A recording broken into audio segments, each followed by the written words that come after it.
Thanks for everybody sticking with me. Well, we get the numbers are growing here. This is kind of cool. All right, so moving on to this topic. All right, so got a question from a mom, and unfortunately, I did not write down her name. Sorry. Where the hell is her name? Let's see if I can pull that up. Can I pull it up?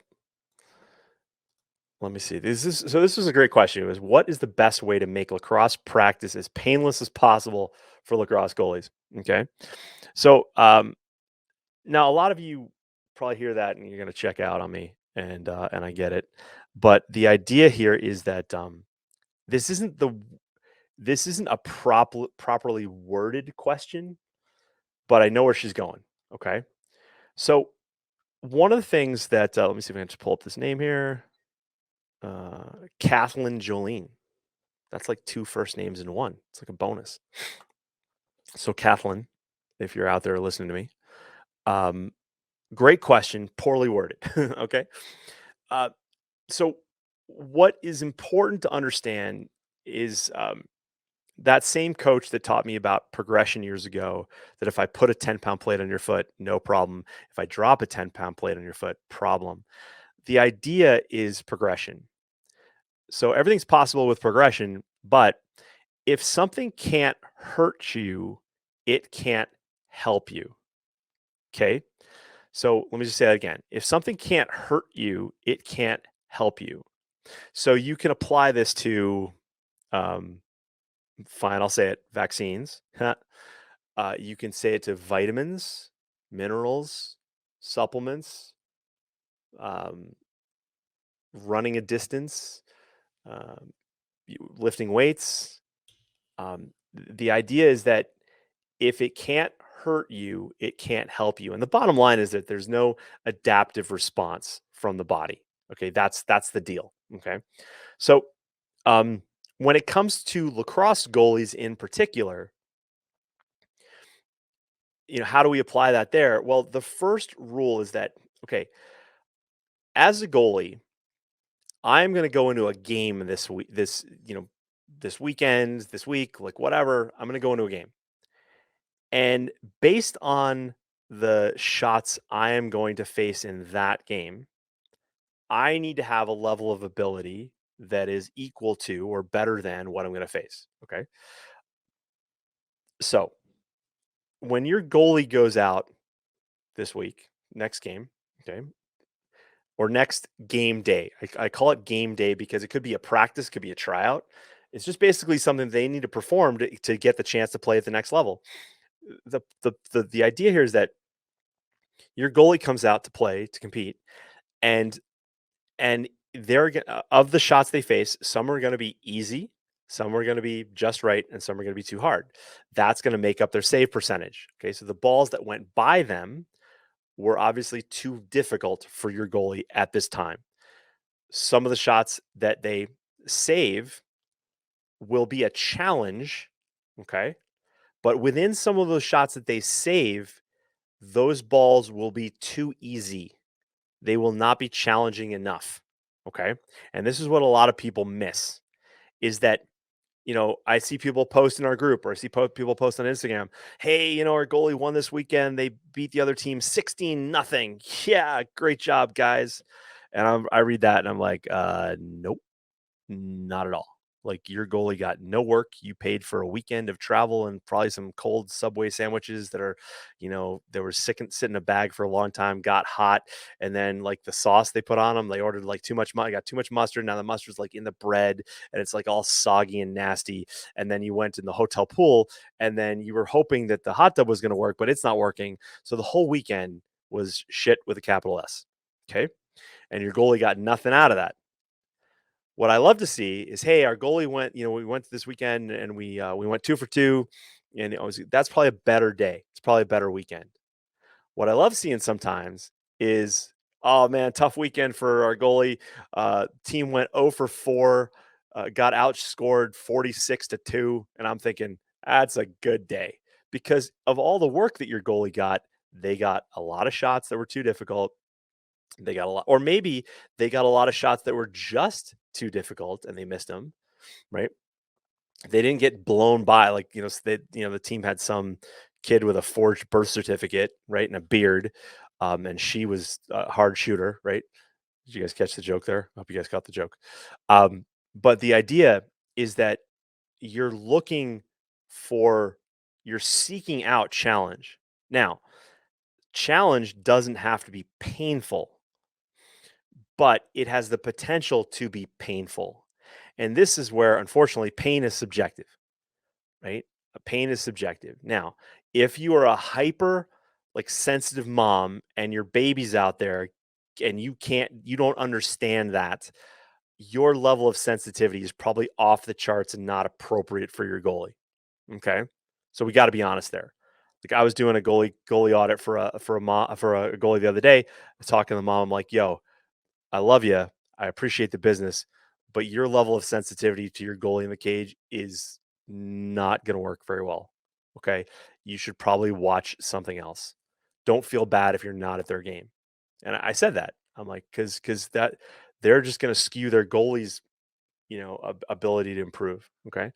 Um, so your goalie needs to be not seeking out pain, but seeking out challenge. Now, how within shots that are a challenge, there's going to be shots that it's like the Goldilocks theory, man. Like, some are going to be a little too challenging. And so we would love it if the balls that are too challenging go by your goalie, but sometimes they're going to hit your goalie. But that's what we're there for. Okay. We are trying to make saves. We're trying to be challenging. We're trying to be like I call this, sports is all about being disagreeable. You shot that ball. I disagree with that ball. With your shot, and I'm gonna save that shot. That's what sports is being disagreeable. And your goalie is trying to be the most disagreeable kid on the field, right? Oh, you shot that behind the back. I disagree with that shot technique, and I will make that save. That's what your goalie's doing, right? But sometimes it's like, oh, I disagree with that cannon from 6 yards to my off stick low, and I will disagree with that by putting out my left foot and ankle and the fleshy spot on my calf, right? That really hurts, right? So the idea is you're seeking out challenge. You're not seeking pain, but the idea is like, can you withstand the pain if you get it, right? If your goalie gets it, right? Because the challenge there is if your goal. So I was doing a goalie audit the other day, and my goalie went to a tryout, and in the tryout there was a kid there who shot faster than he had ever seen shots before, right? And he shared the story about having a ball go between his legs, and he could feel the wind off the ball as it passed between his legs, right? Now, granted, when you feel the wind, the ball's already by you, so that's a goal, right? But my question there to that goalie was, all right, well, listen, did you feel, did that now make you feel afraid? Because now if we get the what I call the cloud of fear popping up, your goalie is going to delay moving in front of the ball, and that's not helpful. Okay. So so what I tell my goalies is that it's up to you, all right, first to be protected enough so that you can withstand that challenge.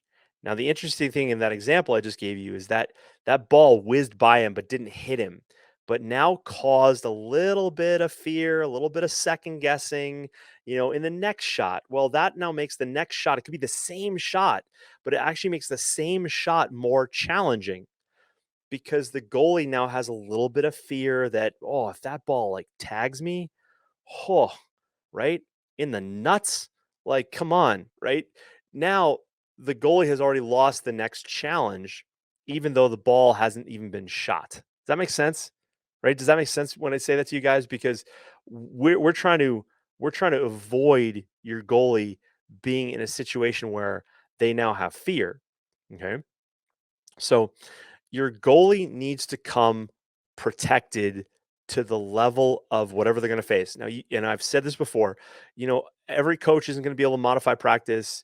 They're not going to be able to track every ball. It's up to your goalie to be ready to withstand the good shots, the challenging shots, and the rogue shot, right? With a degree. We're not going to wrap your kid in cotton balls, right? We're not going to pat him up like, the marshmallow man. Like that's not we're not trying to do that. That's never my take, right? People think that that's my take. That's not my take, right? That will slow down your goalie. Let's not be stupid.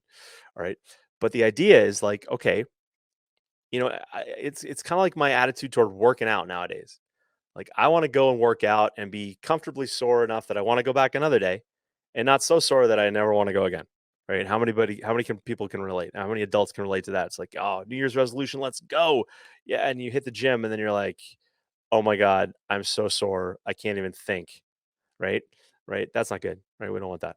Okay. So the idea here is that we want your goalie to be able to go to practice, be challenged, withstand what the challenges that are coming at them, but also be able to seek out more challenging stuff so that when they go to their next game day, whatever they face on that game day is not totally out of the blue, right?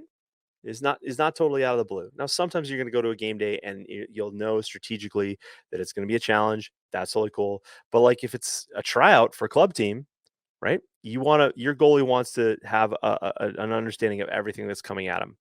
Okay, really important. Right. Um, so the first adjustment is that your goalie needs to be protected. Okay. And like I've said before, in no other sport do we have this problem as much as we do in field lacrosse. Okay. Um, the second thing is that the practice your goalies are going to needs to be specific to what that goalie is going to face on game day. Right. I can't begin to tell you how often I have goalies at all levels who where practice does not mimic what they face on game day. Usually comes down to a coach trying to do something different, or their team's offense does something different. Like coach is like, she's like, okay, girls, we're gonna work on this type of offense, and then the team you face doesn't do anything near that, and so your goalies and your D are like, what the hell's this? Your goalie's not prepared, right? So practices need to kind of prepare your goalie, right, for um for what your goalie's going to face. So if your team sucks and your goalie's facing shots right off the crease and you're upset that in practice your goalies are getting crease cranked or things like that, that's I'm sorry, but that's okay, right?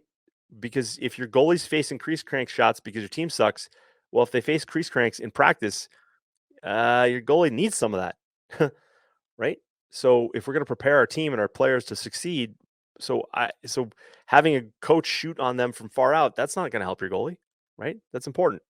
Okay. So so what can what can be done?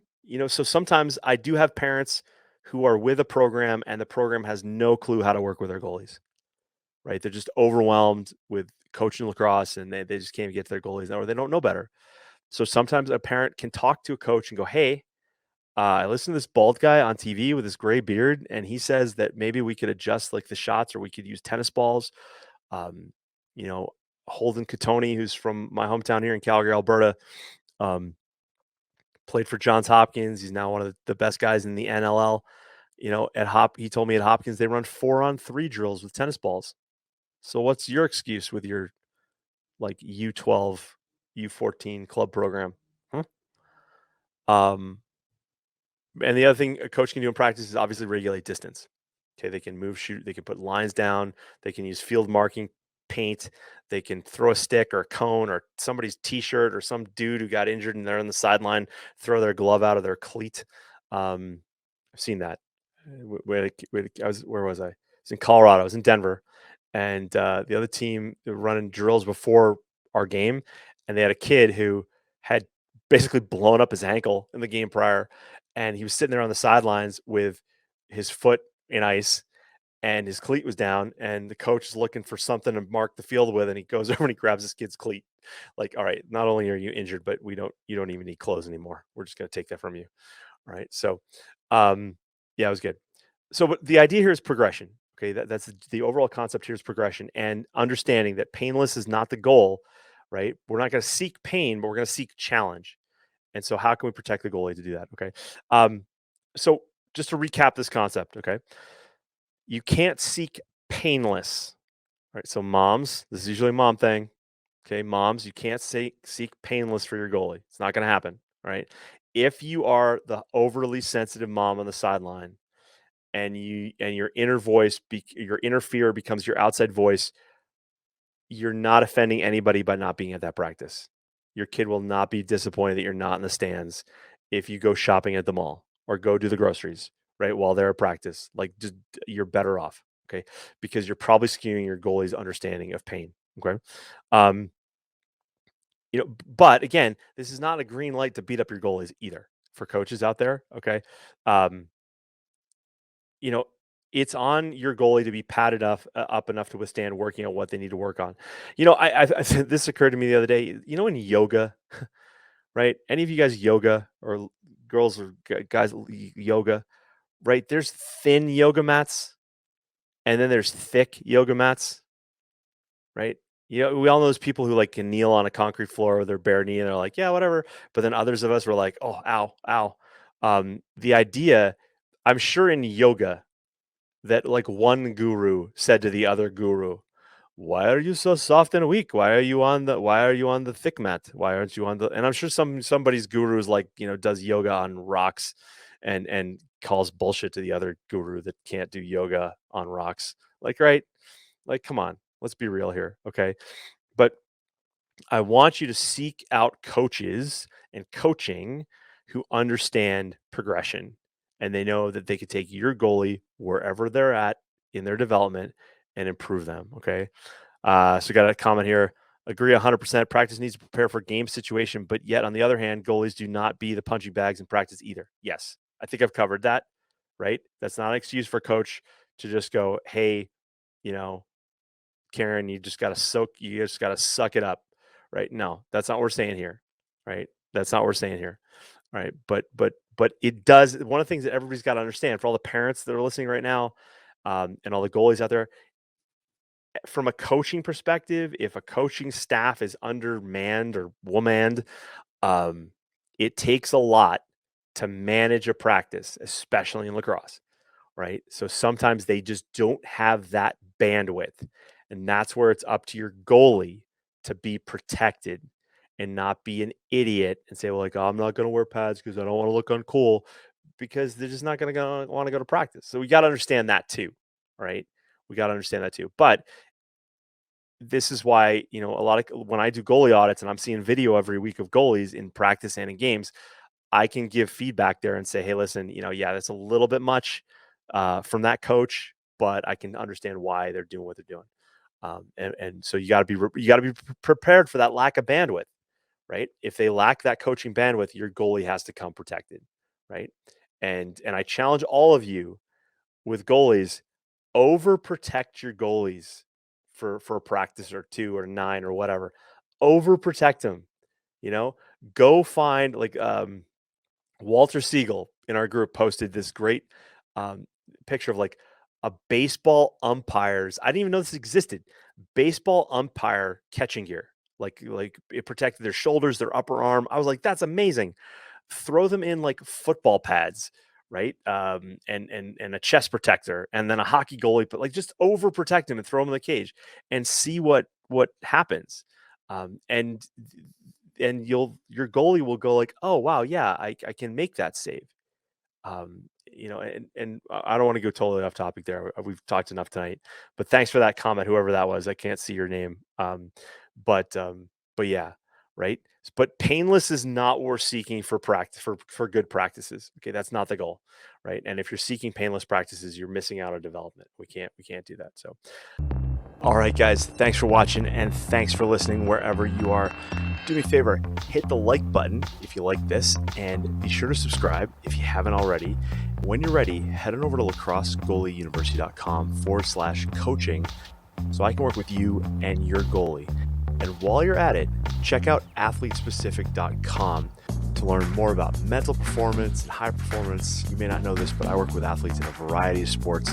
Lacrosse is my love, but man, I love athletes and the families who support them. So head on over to athletespecific.com, check it out, and I'll see you in the next video. Cheers.